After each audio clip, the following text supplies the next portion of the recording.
Conversation. Every citizen.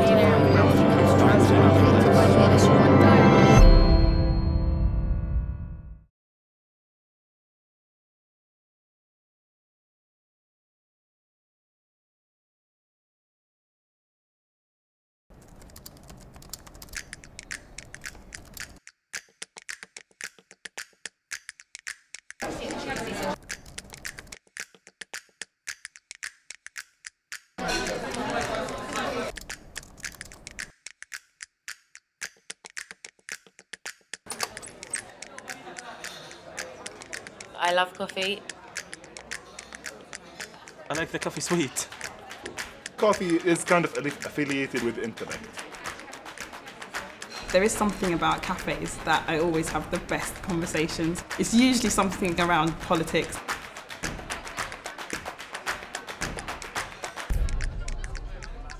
In Jordan, coffee shops and coffee is affiliated with a higher level of conversation. You tend to discuss more serious issues. You can like chill out, there's tables, you can get your laptops out, normally you have free Wi-Fi and you have like a nice social arena. I mostly go there after work in the evening. I spend hours and hours following Twitter and trying to follow the most interesting hashtags in Jordan.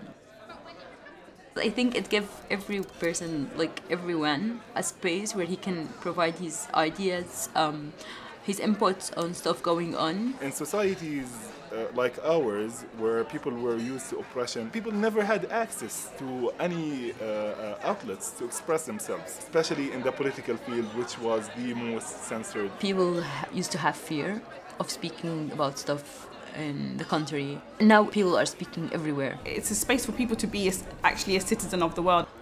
It's very easy to find someone to ask about what's going on in their country, in Palestine and Syria and Egypt and even Saudi Arabia, and they all give me some insights on what's going on around them. Today I could go home, set up a Facebook event and have a protest organised for tomorrow evening. I can't imagine how that would happen without the internet. The internet's allowed us to do is get images and pictures and stories and narratives and blogs of people who historically wouldn't have that voice. Activists and people on the ground have always felt a bit disempowered from mainstream media. Like, mainstream media is controlled by large conglomerates who have their own political agenda. Someone takes a picture, that image is blasted around the world.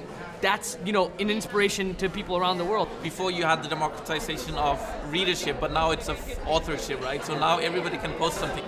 Those people are actually there living it, and it gives a personal take on in terms of whatever it is that's going on. The fact that you can put it on the internet, you can get support from other places, and people can show their solidarity.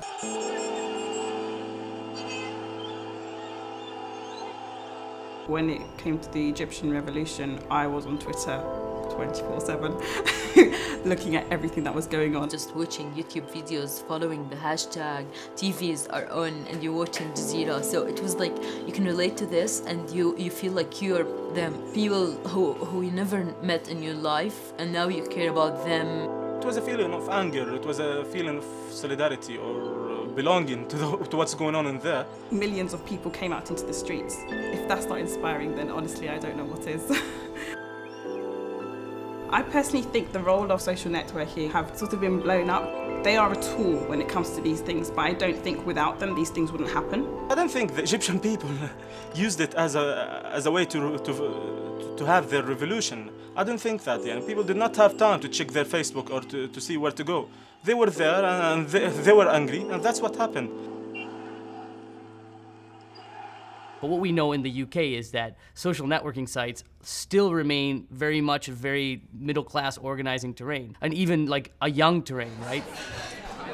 Historically, coffee shops were like very limited territory in terms of who could go there, right? Because coffee is expensive at a coffee shop. It's much cheaper to make it in your house. Like the internet, everybody assumes it's available to everyone. When you actually look at the numbers, there's plenty of people who don't have any access to it whatsoever. This whole coffee culture thing is an elitist thing, and it's only targets a certain group of people who can actually afford it. I might believe in the power of social media if it was distributed to the whole nation. And I cannot say that what's going on online is what the people really want. We don't have a culture. We don't have a culture of information in Jordan. For example, when you look for something online, you do not have it in Arabic. You will only find it in English, and that's not good for the population. People should hold governments responsible for providing as much information online so that every citizen can fight corruption from the comfort of his coffee shop.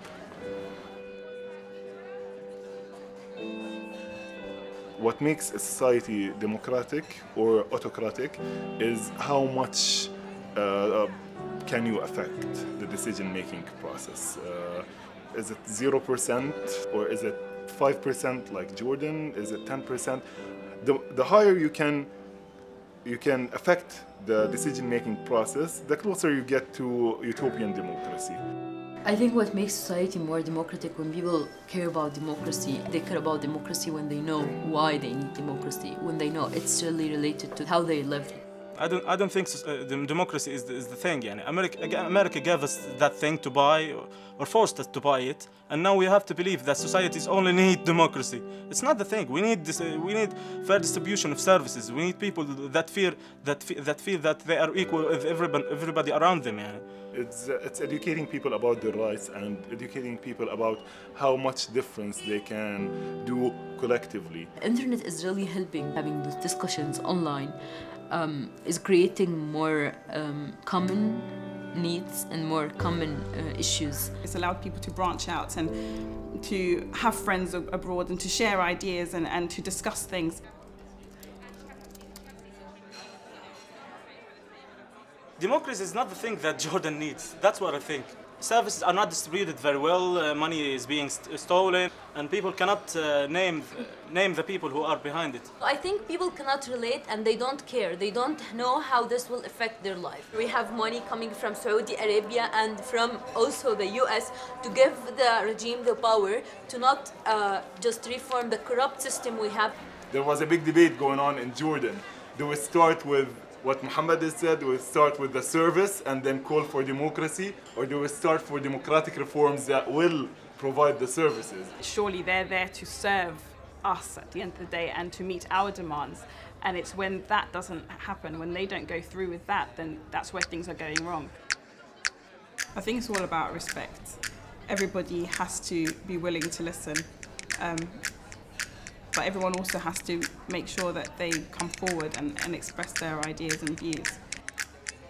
But I do think there is a real problem with, even with our democratic system. So for instance, take the Iraq War.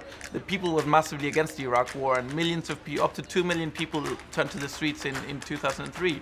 And even then, the government went to war in Iraq. I think a lot of people, especially the younger generation, feel as though there's this idea that democracy only happens every 5 years. And in between that, you feel like disconnected from your government.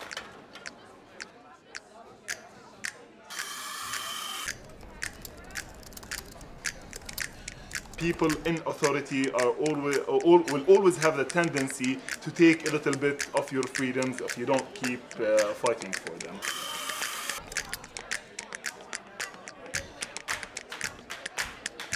If you see injustice happening in the world, no matter who the group are, whether you are personally affected by it or not, everybody has to make the effort to go out there and stand up against it.